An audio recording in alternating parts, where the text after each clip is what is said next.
ETF index mutual funds నేర్చుకుని stock మార్కెట్లో రాణించాలనుకుంటున్నారా? వెంటనే ఈ నెంబర్కి కాల్ చేయండి. కొంచెం ఆయన డిఫరెంట్ గా బిహేవ్ చేస్తున్నారు. అంటే ఎలాగండి?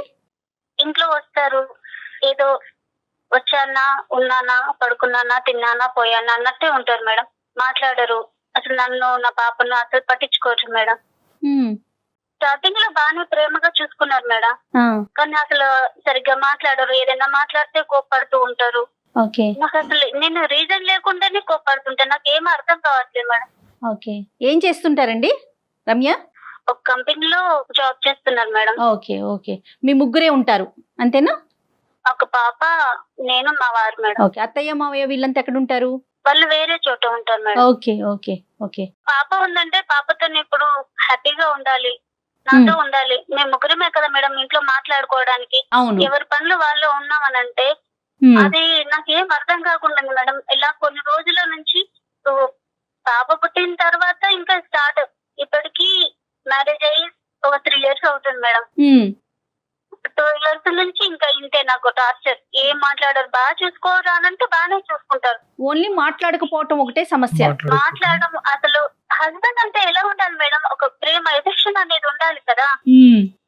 స్టార్టింగ్ లో ఉన్న లవ్ అనేది ఇప్పుడు లేకపోతే నాకేమనిపిస్తుంది? మరి ఎప్పుడైనా అడిగారా ఎందుకు ఇలా ఉంటున్నారు, ఏంటి అసలు కారణం నేను ఏంటని? అడిగాను మేడం. అడిగితే నీకెందుకు అవన్నీ, ఇప్పుడు బానే ఉన్నది కదా, ఇప్పుడు నీకేం తక్కువైంది, జాబ్ చేస్తున్నాను కదా, నీకు అన్ని ఏం తక్కువ ఉన్నది అని ఇలా అంటున్నారు మేడం. ఓకే, అలాంటప్పుడు నేను ఏం మాట్లాడగలను?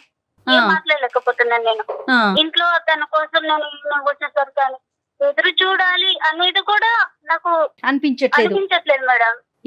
అసలు ఏం మాట్లాడాలో కూడా అర్థం కావట్లేదు. ఆయన పెళ్లి కాకముందు పేరెంట్స్ దగ్గర, నాన్న దగ్గర ఎంత మంచి ఫ్రీగా ఉంటామో హస్బెండ్ దగ్గర కూడా అలాగే ఉండాలి అని అనుకుంటాం కదా మేడం. ఆ ఫ్రీడమ్ హస్బెండ్ దగ్గర మాత్రమే ఉంటుంది. అలాంటిది అని చూస్తే భయం ఇస్తుంది మేడం నాకు. ఒక మిషన్ వర్క్ చేస్తుంది, మనం తింటున్నది, అది ఫుడ్ ఇస్తుంది, మనం తింటున్నాం అన్నట్టు మాత్రమే ఉంటుంది. ఓకే, ఒక మాట్లాడపోవటం తప్ప ఇంకా వేరే ఏ ఇతర సమస్య లేదు అతనితో మీకు? డ్రింక్ చేసి వస్తుంటారు, పక్కన ఏదో స్మెల్ వస్తుంది అని అంటే, కొంచెం ఫ్రెష్ అప్ అవ్వండి అంటే దానికి గొడవ చేస్తుంటారు. చాలా మంది ఆడవాళ్ళకి ఇలాంటివి కూడా లేనటువంటి పరిస్థితులు. అంటే ఇప్పుడు సదుపాయాలు చూసుకుంటున్నాడు, అవసరాలు చూసుకుంటున్నాడు, కావాల్సిన ఎటువంటి లోటుపాటు లేదు, వేరే వ్యవహారాలు లేవు, అప్పుడప్పుడైనా తాగుతాడు. అతని వ్యక్తిత్వం అది. బేసికలీ ఏంటంటే రమ్య ఏ అంశాల గురించి అయితే కనుక తను తప్పుగా చూపెడుతుందో బహుశా తన యాంగిల్లో ఓన్లీ ఆ పాయింట్ ఆఫ్ వ్యూసే చూస్తుంది కాబట్టి అవి తప్పుగా కనిపిస్తుంది. ఇంకా మంచిగా ఏమున్నాయేమో అంటే చెప్పడానికి ఇంకా 95 ఉండుంటాయి. పట్టించుకుంటాడు. ఇది తన ప్రాబ్లం ఏంటంటే తక్కువగా మాట్లాడతాడు. మాట్లాడినప్పుడు మాత్రం బిగ్గరగా మాట్లాడతాడు. వస్తున్నప్పుడు నాకు భయం వేస్తుంది. వ్యక్తిత్వ లోపమా, కమ్యూనికేషన్ ప్రాబ్లమా? అంటే వ్యక్తిత్వ లోపం ఉంటే కనుక ప్రతి మ్యారేజ్ లో చాలా పెద్ద సమస్య. అది తిరిగి రాలేనటువంటిది, తీర్చలేనటువంటిది. ఇక్కడ communication difficulty can always be rectified.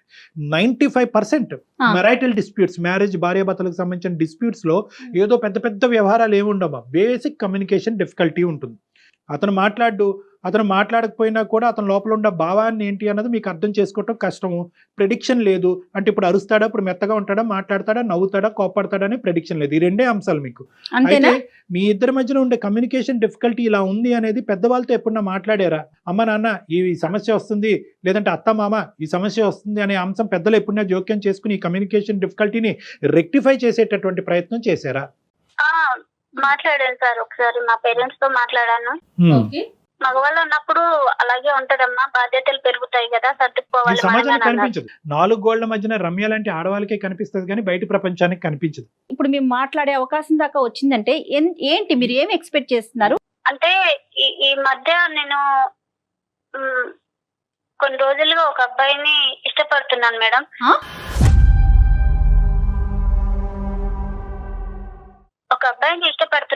మా ఎదురుగా ఉంటారు. చాలా క్యాజువల్ గా చెప్పేస్తున్నారండి మీరు. అదే అప్పుడు ఇష్టపడుతున్నాననే దగ్గరికి వెళ్ళటం గురించే రమ్య గారు భర్త గారు బ్యాక్గ్రౌండ్ ఇచ్చారు. చెప్పండి రమ్య గారు. అయితే తను కూడా నన్ను ఇష్టపడుతున్నాను మేడం. కొన్ని రోజుల నుంచి మా ఎదురుగా జిమ్ చేస్తూ ఉంటారు. నేను అంత గమనించలేదు కానీ కొన్ని రోజుల తర్వాత నేను చూసాను, తను చూడ్డం నేను చూడ్డం అన్నట్టు. కాదమ్మా, జిమ్ ఎక్కడ చేస్తున్నాడు అతను? మీ ఇంటి ఎదురుకుంటే జిమ్ ఉందా, లేదంటే మీ మేడమే జిమ్ చేస్తున్నాడా, ఎదురు మేడమే జిమ్ చేస్తున్నాడా? ఎదురుగా వాళ్ళ ఇల్లు ఉంటుంది, పైన వాళ్ళు ఓన్ గా చేసుకున్నారేమో అక్కడ చేస్తూ ఉంటారు. పెళ్లి కాని అబ్బాయి. నేను మన మార్నింగ్ పనులు చేసుకున్నప్పుడు అలా కనిపిస్తూ ఉంటారు. ఓకే. ఒక రోజు ఇంకా అలా చూసారు, తను చూసారు, నేను చూసాను. కొంచెం ఫస్ట్ టైం నేను ఏమనుకోలేదు, కానీ నెక్స్ట్ టైం నుంచి మెచ్యూరిటీ ఉందనుకోవాలా లేదనుకోవాలా? నాకేదో కరెక్టే కదా. మా ఆయన దగ్గర దొరికిన ప్రేమ అతని దగ్గర ఉన్నదేమో అనే ఫీల్ నాకు వచ్చింది. ఏది కంటి చూపులోనే ఫీల్ వచ్చిందమ్మా? అంటే తర్వాత కొన్ని రోజులకి ఒక పేపర్ లో నెంబర్ రాసి మా ఇంటికి పడేశారు. అప్పుడు అది చూస్తే నెంబర్ ఉంది, కాల్ చేయాలా వద్దా అనుకొని నేను ఒక 2 days గ్యాప్ ఇచ్చి కాల్ చేశాను సార్. నేను కాల్ చేస్తే బాగానే మాట్లాడారు. 2-3 times మీట్ అయ్యాము. నాకు ఏది కావాలన్నా అది చాలా కేర్ గా చూసుకునేవారు సార్. నాకు అదే నేను మా హస్బెండ్ నుంచి కోరుకున్నది ఏదైతే ఉన్నదో అతనిలో నాకు అవి కనిపించాయి సార్. అలా నాకు అది మీద ప్రేమ అనేది కలిగింది సార్. ఇది నేను చేసేది తప్ప రైటా అనేది కూడా నేను ఆలోచించాను. అయినా కూడా నా మీద నాకు ప్రేమ తగ్గట్లేదు సార్. ఆ అబ్బాయికి పెళ్లి అయిందమ్మా? పెళ్లి కాలేదు సార్. బ్యాచిలర్ గా ఉంటున్నాడా లేదంటే పేరెంట్స్ తో ఉంటున్నాడా? అతను పేరెంట్స్ తో ఉంటున్నారు సార్. ఓకే. అతను నీ వైపు ఎక్కువ చూసేవాడా, నువ్వు అతని వైపు ఎక్కువ చూసేదానివా? తను ఇంత ముందు నన్ను చూసినట్టున్నారు, నేను ఒకరోజు చూస్తే నన్ను గమనిస్తూ ఉన్నారు. సరేలే అని నేను 2-3 రోజులు అలాగా చూడనట్టు చూసి అలా చూస్తే నన్నే గమనిస్తున్నారని నాకు అర్థమైంది సార్. వాడికి బుర్రలేదు, నీకు బుర్రలేదు. నీకు పెళ్ళైనటువంటి ఆడపిల్లవి, నీకు ఒక పాప బాబు ఉన్నాడు. ఓకే, నువ్వు ఆ అబ్బాయి పెళ్లి కాలేదు అనే అంశం నీకు తెలుసు. ఆ అబ్బాయి జిమ్ చేస్తున్నాడు అండ్ ఓకే, నీకు ఒక బాధ్యత ఉంది. నీ భర్తతో 2-3 సమస్యలు ఉన్నాయి. అవేమి పెద్ద అంత తలకి మించిన భయంకరమైనటువంటి సమస్యలు ఏమీ కాదు. కమ్యూనికేషన్ ఇంప్రూవ్ చేసుకోవటం అనే సబ్జెక్టే. కానీ ఎవరు ఆలోచించలేదమ్మా, నాకు కావలసినవి అతని దగ్గర దొరికేసిని అనేటటువంటి కంక్లూజన్కి ఎలా వచ్చేసావు? ఒక కనుచూపులోనే ఎలా వచ్చేసావు? కనుచూపులోనే కాదు సార్, ఒక 2-3 times అలా చూసి ఫోన్ లో మాట్లాడిన తర్వాత చూసి ఆయన చూపించే ప్రేమ, ఆయన తీసుకున్న కేరింగ్ లో నాకు ఇంట్రెస్ట్ అనిపించింది సార్. నా మనసుకి ఏది కావాలో నేనేం కోరుకున్నానో నాకు అది అతనిలో కనిపించింది. అతను కూడా నేను అంటే చాలా చూసిన ప్రతిదీ కోరుకోవటం, దాని వైపుకి మనసు వెళ్ళిందంటాం. ఏంటండి మీరు? కాదమ్మా, నీకు కనిపించని భర్తను మర్చిపోయావు, కూతుర్ని మర్చిపోయావు, అతను ప్రపంచాన్నే మర్చిపోయాడు. ఓకే, అతను జిమ్ చేస్తున్నాడు, నువ్వు వంట వండుతున్నావు, కలిసిపోయి నీ మనసులో. ఇప్పుడు ఏంటమ్మా, ఇప్పుడు ఏం చెప్పాలనుకుంటున్నావు మాకు? ఇప్పుడు అతనికి పెళ్లి ప్రపోజల్ వచ్చింది సార్. పేరెంట్స్ పెళ్లి చూపులు తీసుకొచ్చారు. మంచిది. ఆ విషయము అంటే ఆల్రెడీ ఇంతకు ముందు పెళ్లి సంబంధాలు వస్తే నా కోసం 1 year అలా ఆపేశారు, పోస్ట్ పోన్ చేస్తూ వచ్చారు సార్. కానీ ఏంటో మళ్ళీ ఈసారి మళ్ళీ పెళ్లి అని ఇంకా పేరెంట్స్ వాళ్ళు ఎక్కువ ఫోర్స్ చేయడం వల్ల మాకు పెళ్లి అవుతుంది, పెళ్లి చూపులు చూస్తున్నారు అని తను నాకు చెప్పేసరికి నాకు ఏం చేయాలో అర్థం కాలేదు సార్. పెళ్లి అవుతుంది, నేను మర్చిపోలేకపోతున్నాను, నన్ను ఏం చేయమంటావని చిన్నపిల్లవాడు ఏడ్చినట్టు ఏడ్చేసారు. తను ఏడ్చేసరికి ఇంకా నాకు కూడా ఈ పనులన్నీ చిన్నపిల్లల పనులేనండి, పెద్దోళ్ళుగా మెచ్యూరిటీ వచ్చిన వాళ్ళు చేసే పనులు కాదు రమ్య. సారీ రమ్య, నువ్వు ఏడుస్తూ చెప్తున్నావు, నువ్వు తప్పుగా అనుకోవద్దు. మేము ఇక్కడ నవ్వుకుంటున్నాం. అంటే ఒక సమస్య, ఒక బాధ ఒక మనిషి చెప్పినప్పుడు సహజంగా అవతల వ్యక్తిని కూడా కదిలించాలి, బాధ కలిగించాలి.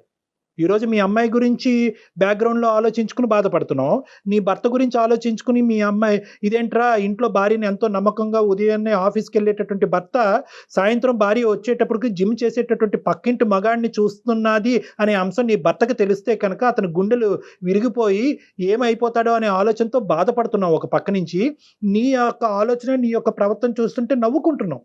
అరే ఆ సినిమాలో చూసాం కదా, కరెక్ట్, ఈ సినిమాలో చూసాం కదా, పేపర్ రోల్ చేసి నెంబర్ ఎసట్టడం అనేది అక్కడ చూసామని సినిమా అంశాలే మాకు గుర్తుకొస్తున్నాయి. కానీ నిజ జీవితంలో ఎవరు ఇలా చేస్తారనేటటువంటిది మాకు కళ్ళలో కూడా ఊహించుకోవడానికి కష్టంగా. రియల్ లైఫ్ లో కూడా ఇలా జరుగుతున్నాయి అనుకుంటున్నాను. నేను కూడా ఆడపిల్లలేం కదా, నాకంత ఒక మనసు ఉంటుంది కదా, నాకు కొన్ని కోరికలు ఉంటాయి కదా. తను హస్బెండే కదా, అమ్మాయికి పుట్టింటి నుంచి అత్తింటికి వచ్చిన తర్వాత అన్ని చూసుకోవాల్సిందే హస్బెండే కదా సార్. అలాంటిది నన్ను మర్చిపోయి ఆయన బయట ఏం చేస్తున్నాడో నాకు తెలియదు. అలా నేను ఏదన్నా అడిగితే నన్ను నా మీద చిరాకు పడతాడు, కోపడతాడు. నేను ఇంట్లోనే కుట్టుగా ఉండిపోవాలి సార్. యథార్థంగా చెప్తున్నాను, ఈ కాల్ కలిపేటప్పుడు మేము అనుకున్నాము అరే అయ్యో అనవసరంగా అతను కమ్యూనికేట్ చేయట్లేదేమో, అతనికి ఒకసారి ఫోన్ చేసి బాబు కమ్యూనికేషన్ ఇలా చెయ్యాలి, ఒక భార్య యొక్క ఎక్స్పెక్టేషన్ ఇలాగా, నువ్వు కేవలం డబ్బులు ఇంట్లో లగ్జరీస్ ఒకటి చూసుకుంటే కాదు, మనసు నచ్చి పక్కన కూర్చుని భార్యతో మాట్లాడి మనసు అర్థం చేసుకుని ఇమోషన్స్ షేర్ చేసుకోవటం కూడా ఇంపార్టెంటే అనేటటువంటి విధంగా నడిపించాలి అని మేము అనుకున్నాం. ఈ లోపలే నువ్వు పార్ట్ 2 అనేటటువంటి తీసుకొచ్చావు. ఒకప్పుడు ఆ అంశం అయితే కనుక ఈరోజు మేము చాలా హ్యాపీగా డీల్ చేసాము. కానీ నువ్వేం చేస్తున్నావు అంటే ఈ అంశాన్ని చూపెడుతూ ఇంకో అంశంలోకి ముడిపెట్టావు. ఆటోమేటిక్గా అక్కడ ఏమైంది, ఇప్పుడు నీ బాధని ఎలా వే చేయాలి అన్నది మాకు అర్థం కావట్లేదు. అరే అవును ఈ అమ్మాయి చాలా ఇబ్బంది పడింది కరెక్టే అని అనుకోవాలా, లేదంటే పక్కింట్లో సుఖాన్ని చూస్తూ భర్తని చేదుగా అనిపిస్తున్నాడు అన్నది చూడాలా? అంటే ఇక్కడ ఎలా చూడాలి అనేది మాకు ఇప్పుడు వితౌట్ ది సెకండ్ ఆస్పెక్ట్ నీ మీద మాకు పూర్తిగా గౌరవం ఉంది, జాలి ఉంది, సమస్యకు పరిష్కారం చూపెట్టాలి అనే ఆలోచన కూడా మాకు ఉంది. కానీ ఎప్పుడైతే ఈ సెకండ్ ఇష్యూ తీసుకొచ్చావో నీ మీద గౌరవం అనేది తగ్గింది, నీ మెచ్యూరిటీ లెవెల్స్ గురించి నవ్వేటటువంటి పరిస్థితి వస్తుంది, నీ భర్తని కొడుకు కూతురో ఎవరినో వాళ్ళని మోసం చేస్తున్నారు అనే బాధ కలుగుతుంది. సో నీ మీద ఇమోషన్ మాకు డైవర్ట్ అయిపోయింది. ఈరోజు నీకేం పరిష్కారం చెప్పమంటావు? ఆ అబ్బాయి యొక్క పెళ్లి బలవంతంగా ఇప్పటి వరకు పెళ్లిళ్ళు వస్తుంటే సంబంధాలు వస్తుంటే పక్కకు తోసేసి ఏదో పెద్ద దేశాన్ని ఉద్ధరించేటటువంటి గొప్ప వ్యక్తిలాగా నువ్వు చెప్తున్నావు. ఆ అబ్బాయి పెళ్లి సంబంధం అప్పుడు వచ్చి ఉంటే కనుక ఈరోజు మాకు కూడా ఈ దరిద్రం వినవలసినటువంటి బాధ తప్పు ఉండేది. సారీ అమ్మ, నేను ఈ దరిద్రమే అంటాను. ఇది కేవలం నువ్వు ఎంచుకుని ఇంట్లోకి తీసుకొచ్చినటువంటి ఒక దరిద్రం. నిజంగా ఈరోజు ఏదైతే నువ్వు అతను నడిపించేటటువంటి కథ ఉందో, ధైర్యం ఉంటే కనుక మీ భర్త ఎదుర్కొంటే నడిపించమ్మా. భర్తని ముసుగులో పెట్టే కదా ఇదంతా చేస్తున్నారు. ఆయన చేసే బిహేవియర్ బట్టి నాకు ఆయన నుంచి నాకు ఏం అందట్లేదు సార్, ప్రేమ అందట్లేదు. కాదమ్మా, ప్రేమ అందట్లేదు, నీతో మాట్లాడట్లేదని నువ్వు పక్క చూపులు చూస్తావా? పక్క చూపులు కాదంటే నేను మంచిదే కదా మేడం. ఇప్పుడు మార్చుకునే ప్రయత్నం ఉండదా? ఇంకా ఫైనల్ డెసిషన్ అంతే ఉంటుందా? ఇప్పుడు అదే పనిగా నేను మా హస్బెండ్ ఏ విధంగా అయితే బిహేవ్ చేస్తున్నా ఆ విధంగా నేనుంటే అయినా బయట ఎన్ని విధాలుగా వేరే అమ్మాయి చూడలేదా? తప్పుగా ఎందుకు చూస్తారు మేడం? ప్రతి ఆడపిల్ల అంటే అది చేసిన పని ఉండాలి, ఆడపిల్ల కరెక్ట్ కదా? ఎవరు కూడా మాట్లాడట్లేదు ఉండట్లేదు కూడా. ఇప్పుడు నువ్వు అర్థం చేసుకోవాల్సింది ఏంటంటే నీ సమస్య కాదు అని అనట్లేదు. నీ భర్తతో ఉన్న నీ కమ్యూనికేషన్ డిఫికల్టీ లేదు అనేటటువంటి అంశాన్ని మాట్లాడే హక్కు మాకు లేదు. ఖచ్చితంగా అది సమస్యే. కానీ ఆ సమస్యకి నువ్వు ఎంచుకునేటటువంటి పరిష్కారం ఏదైతే ఉందో అది తప్పు, అది నేరం. ఎంత కష్టపడైనా, ఎంతమందిని పోగు చేసైనా, ఎన్ని పంచాయతీలు పెట్టైనా, ఎన్ని కౌన్సిలర్స్ని ఉపయోగించినైనా ఈరోజు నీ భర్తను బాగు చేద్దాం, మీ ఇద్దరు కమ్యూనికేషన్ ఇంప్రూవ్ చేద్దాం, మీ ఇద్దరు హ్యాపీగా ప్రయాణం, అది ఈ సమస్యకి పరిష్కారం. అంతేగాని చెప్పినా వినట్లేదు సార్, నేను ఏం చేయాలి సార్? అర్థం కాకనే మీకు మెసేజ్. రమ్య ఒక్క నిమిషం ఉండండి, ఒక్క నిమిషం. సమస్య లేకుండా, ఒక ఇష్యూ అంటూ లేకుండా ఎంతమంది ఉన్నారండి? అది ఇంపాసిబుల్ అమ్మా. అది ఆ అమ్మాయికి కూడా తెలుసు. రైట్, నా భార్య ఎలా వెళ్ళిపోయిందని చెప్పి నీ కొడుకుని అలా ఒక మూలన వేసేసి నీ భర్త కూడా పక్కింటి ఎక్సర్సైజ్ చేసి ఇంకో లేడీతో వెళ్ళిపోతే ఓకేనమ్మా నీకు? అదేం లేదు సార్, అదే తెలియకనే కదా నాకేం చేయాలి అర్థం కాక. అతనికి పెళ్లి అవుతుందని చెప్పి నువ్వు సంబరం చేసుకో, నీ జీవితం బాగుపడుతుంది. అతని పెళ్లి ఆపేటటువంటి ప్రయత్నం చెయ్యొద్దు. కానీ తను దూరం అవుతుందంటే ఎందుకు నాకు ఏడుపు వస్తుంది. ఇంకా నాకు అతనంటే ఏమో సార్, ఇంకా నాకు ఇప్పుడు ఏడిస్తే పర్లేదమ్మా, జీవితాంతం నువ్వు ఏడుస్తావు, చాలా మందిని ఏడిపిస్తావు. రమ్య మీరు ఇంకొక వ్యక్తికి భార్య, ఒక బిడ్డకి తల్లి, ఆ విషయాలను కూడా దృష్టిలో ఉంచుకోండి. ఇప్పుడు లవ్ అనేటటువంటిది ఒక ఇమోషన్ అమ్మా.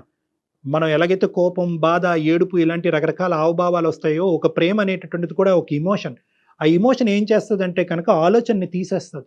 ఇప్పుడు నీ ఆలోచన పోయింది, నీకు తెలుసు లోపల ఇది తప్పు అని, కానీ ఇమోషన్ని కాపాడేటటువంటి, ప్రేమ అనేటటువంటి ఇమోషన్ని కాపాడేటటువంటి ప్రయత్నంలో జరిగేటటువంటి పరిణామాలు అనేటటువంటి లాజికల్ రీజనింగ్ నీ మైండ్లోంచి పోయింది. ఇప్పుడు ఈ కాల్ ద్వారా ఆ లాజిక్, ఆ రీజన్ నీ జీవితంలో మేము నింపితే కనుక బహుశా 10 రోజులు ఏడుస్తావు, లేదా 1 రోజులు ఏడుస్తావు, జీవితాంతం ఏడవు, నలుగురిని ఏడిపించావు. ఈరోజు నువ్వు చేసేటటువంటి తప్పు వల్ల అరే నేను ఇప్పుడు ఏడుస్తున్నాను, ఈ బాధను తీర్చేసుకోవాలి, అరే వాడు ఏడుస్తున్నాడు, వాడి ఏడుపుని తీర్చేయాలని చెప్పి నువ్వేం చేస్తావంటే ఒక తప్పుదోలో వెళ్తున్నావు. తర్వాత ఏమవుతుంది, నీ కొడుకు ఏడుస్తాడు, నీ భర్త ఏడుస్తుంది, సమాజం ముందు తలదించుకుని మీ తల్లిదండ్రులు ఏడుస్తారు, అక్కడ పెళ్లి చేసుకున్నటువంటి ఆడపిల్ల ఏడుస్తుంది, వాళ్ళ ఫ్యామిలీ ఏడుస్తారు, ఇంతమందిని ఏడిపిస్తారు. ఎందుకు? కేవలం మీ ఇద్దరు కళ్ళనీళ్ళు తొడవటం గురించి ఇంతమంది ఏడవాలా?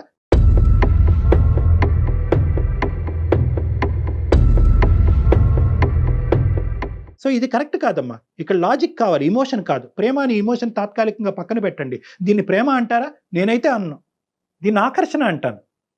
అతనికి ఏదో లేదు కాబట్టి నీ దగ్గరికి వచ్చాడు, నీకేదో దొరకట్లేదు కాబట్టి అతని దగ్గరికి వెళ్ళావు. సో లేనటువంటిది తీర్చుకునే దాని గురించి ప్రేమను డిఫైన్ చేయాలంటే తప్పమ్మా. దీని ప్రేమ అనరు.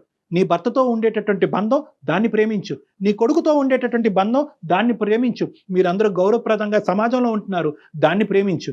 సో ఈరోజు నీకు బాధగా ఉండొచ్చు, మా మాట బాధగా ఉండొచ్చు, ఇదేంటి సార్ ఆ అబ్బాయి ఏడుస్తున్నాడు కదా సార్, నాకు బాధగా ఉంది సార్, మీ ఇద్దరం దూరం అయిపోతాం సార్ అంటే కనుక నో, ఎంతైనా బాధపడండి, 100 రాత్రులన్నా నిద్రపోకుండా ఉండండి, ఎంతైనా ఏడవండి, కానీ ఈ తప్పు మాత్రం చేయొద్దు. నీతో పాటు చాలా కుటుంబాలను కాపాడినటువంటి పుణ్యం మాకు దక్కుతుంది కాబట్టి థ్యాంక్ యూ. అతను చూస్తూ నేను ఉండలేదు సార్ ఇక్కడ. అసలు బ్రతకాలనే ఆలోచన కూడా నాకు రావట్లేదు సార్. తను ఇక్కడ దూరం అయిపోతాడు, నాకు ఎవరు ప్రేమ పంచుతారు, నాకు ఇంత కేరింగ్ ఎవరు చూసుకుంటారు అనేది కూడా నాకు అసలు అర్థం కాకుండా ఉంది సార్. నేను ఇంకా కూడా చాలా సీక్రెట్ గా నడిపిస్తున్నటువంటి కథ రమ్య, చాలా సీక్రెట్ గా కనిపిస్తున్న కథ కాబట్టి ఈ ప్రేమను మీరు ఆనందిస్తున్నారు, అతను ఆనందిస్తున్నారు. This is a secret love. ఇది ఒక బ్యాడ్ లవ్, ఒక సీక్రెట్ లవ్. ఇది ఎప్పుడైతే బట్టబయలు అవుతుందో, ఎప్పుడైతే సమాజానికి తెలుస్తుందో, ఎప్పుడైతే ఆ అబ్బాయి తల్లిదండ్రులకి నీ భర్తకి తెలుస్తుందో అప్పుడు అసలు సిసలైనటువంటిది ఉంటుంది. ఇద్దరు రోడ్డు మీద పడతారు. రేపొద్దున నీ బిడ్డకి ఏం సమాధానం చెప్తారు మీరు? నాకు రావట్లేదు, నా భర్త నుంచి ప్రేమ రావట్లేదు, నాకు దొరకట్లేదు, నేను ఆనందపడట్లేదు, ఆ పక్కింటి ఆంటీ ఇలా ఉంది, ఈ పక్కింటి వీళ్ళు ఇలా ఉన్నారు, వాళ్ళందరినీ ఊహించుకుని ఏంటంటే ఒక డిప్రెషన్లోకి వెళ్తారు. సడన్గా ఈ డిప్రెషన్ అనేటటువంటి బాధ ఎవరికి ఆనందంగా ఉండదు. ఇందులోంచి బయటపడాలి, వెంటనే బయటకు రావాలి. బయటకు రావాలంటే భర్తకు చెప్పుకుంటే భర్త మాట వెండు.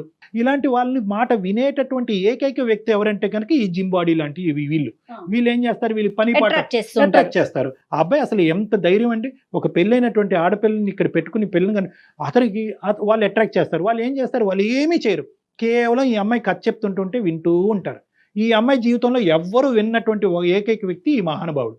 ఈ కథ వినేటప్పటికి ఇదేంటి ఇంత వింటున్నాడు, ఇన్ని సంవత్సరాలు పెళ్ళైనా కూడా నా భర్త 10 నిమిషాలు కూడా నా పక్కన కూర్చాడు, ఇతనేంటి గంటల తరబడి అన్ని పనులు వదులుకుని నా మాట వింటున్నాడు అని చెప్పి అక్కడ కనెక్ట్ అవుతూ ఉంటారు. సో ఇదంతా కూడా ఏంటంటే ఒక సూపర్ఫిషియల్గా ఒక ఇమోషన్తో కూడినటువంటి ఒక అట్రాక్షన్ మాత్రం, ఇది బంధం కాదు, బంధం అని వాళ్ళు అనుకుంటారు. సో ఇక్కడైతే మాత్రం కఠినమైనటువంటి నిర్ణయాలు ఇప్పుడు తీసుకుంటే రానున్న జీవితంలో ఇప్పటికీ ఎవరికి తెలియదు. ఈ గుట్టు అనేటటువంటిది కేవలం మనకి, నాకు, జయాకి, నీకు మధ్యనే ఉంది కాబట్టి ఇక్కడతో ఇది ముగిస్తే మంచిది. కఠినమైనటువంటి నిర్ణయం కాదనట్లేదు, ఏడుపు వస్తుంది, నిద్ర పట్టదు, ఇందాక నేను చెప్పినటువంటి లక్షణాలు అన్నీ వస్తుంది. కానీ ఈ బాధకి, ఇప్పుడు పడేటటువంటి ఈ తాత్కాలికమైనటువంటి బాధకి అది దీర్ఘకాలికమైనటువంటి పరిష్కార మార్గం కింద నువ్వు ఎత్తుక్కుంటే నీ అంత పిచ్చిది ఎవరు లేరు. చాలా ఇమోషనల్గా చెప్తున్నాను, ఎందుకంటే నువ్వు తప్పు చేస్తావు ఇంకా ఇప్పటికీ ఎవరికి తెలియదు కాబట్టి నిన్ను ఆపేటటువంటి ప్రయత్నం మేము చేయాలి కాబట్టి నేను ఇంత ఇమోషనల్గా మాట్లాడుతున్నాను.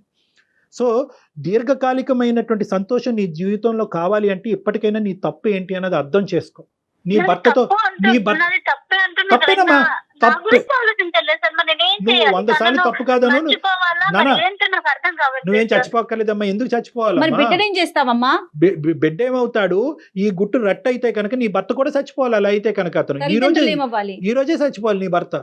సో ఈ చావు అనేటటువంటి దీని పరిష్కారం కాదు. నువ్వు తప్పులో ఉన్నావు, చిన్నపిల్లవి, తెలియదు, ఇమ్మెచ్యూరిటీ, ఇమోషను, డిప్రెషను, ఇలాంటి రకరకాల కారణాల వల్ల నువ్వు ఈరోజు నిర్ణయం తీసుకున్నావు కాబట్టి ఒక్కసారి నా మాట విను. నీకు తెలియకుండా మాట్లాడుతున్నావు, అమాయకత్వంతో మాట్లాడుతున్నావు. ఈరోజు ఇంకా నువ్వేమీ చూడలేదు, ఈ బాధ పోయింది. ఈ బాధ అనేది నువ్వు చూసేటటువంటి యాంగిల్లో చూస్తున్నావు, కానీ నీకు రానున్న రోజుల్లో వచ్చే బాధలు మేము చాలా యాంగిల్స్లో చూస్తున్నాం. ఫ్యూచర్ని తను గెస్ చేయలేకపోతుంది.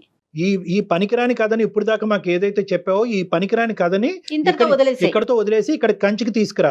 ఓకే, మళ్ళీ రీకనెక్ట్ అవ్వకూడదు. ఆ అబ్బాయి పెళ్లి చేసుకుంటాడు, రేపొద్దున ఏ ఫేస్బుక్లోనో ఇంకో మెసేజ్లో హాయ్ అమ్మ, హాయ్ బంగారం, హాయ్ తల్లి అని అంటే కనుక నువ్వు మళ్ళీ కనెక్ట్ అయ్యావు అంటే కనుక అప్పుడు చాలా కుటుంబాలు సర్వనాశనం అవుతాయి.